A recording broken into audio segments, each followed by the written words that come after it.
गावाकडची बातमी. कारवाई शासनाची दिशाभूल करणारी अन बोगस उपचार जीवावर बेतू शकते. जबाबदार कोण? बोगस डॉक्टरांना आशीर्वाद कोणाचा? आरोग्य विभाग व बोगस डॉक्टर यांची मिलीभगत. अमरावती जिल्ह्यातील चांदुरली तालुक्यात कारला या गावी बोगस बंगाली डॉक्टर सुजल समर विश्वास यांच्यावर पोरा पोलीस स्टेशन येथे गुन्हा दाखल करण्यात आला. परंतु बोगस डॉक्टर मात्र रुग्णांच्या जीवाशी खेळण्याचा प्रयत्न सुरू असल्याचा प्रकार चालू आहे.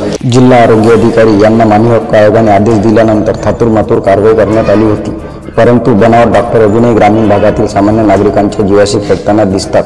यावरून असं लक्षात येतं की जिल्हा आरोग्य अधिकारी व तालुका आरोग्य अधिकारी यांच्या आशीर्वादाने बनावट डॉक्टर बिनधास्तपणे आपला धंदा चालवत आहेत. पोलीस स्टेशन कोर्रा येथे बनावट डॉक्टर सुजल समर विश्वास यांच्यावर गुन्हा दाखल करण्यात आला आहे. तरीही काहीच फरक पडला नाही. ग्रामीण भागातील 1-2 जीव गेल्याशिवाय शासनाला जाग येणार नाही असे वाटते.